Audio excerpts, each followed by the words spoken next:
And I just need to make the point that what we're talking about here when we say have competitive pricing, to do that, you need to be monitoring the market and seeing what's going on.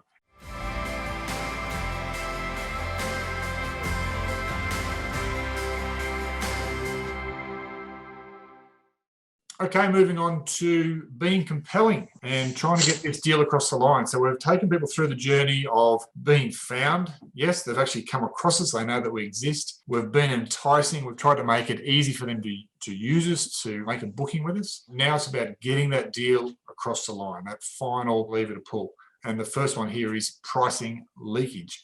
We've already spoken about rate parity and public rate parity, how that's important. This topic is more about quite simply being competitive, and you just have to monitor the market. I think pricing is what gets people over the line. Yes, things like location and everything that we've spoken about before in regards to looking and being enticing is important. But in the end of the day, people are going to make the decision based on pricing. Sometimes it might be $1 here and $1 there. The bottom line number, together with the value that you're offering, is what's going to get you over the line in the end. And I just need to make the point that what we're talking about here when we say have competitive pricing, to do that, you need to be monitoring the market and seeing what's going on.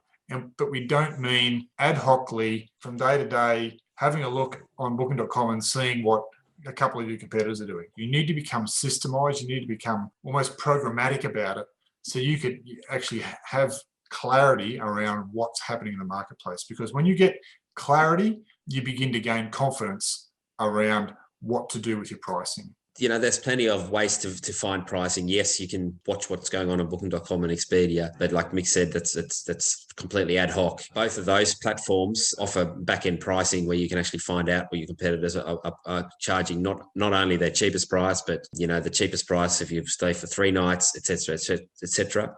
Or you can actually go to paid platforms where you can look at more than one platform at the same time to find out whether they are practicing rate parity as well, because sometimes your competitors might purposely or not on purpose be undercutting on a different platform. So it's about being systemized. It's about watching it all the time. It's like painting a bridge. You need to go back and look at it daily, and not just look at tomorrow and the next day or even the next 2 weeks, but actually look further out to make sure that you're compelling 365 days out.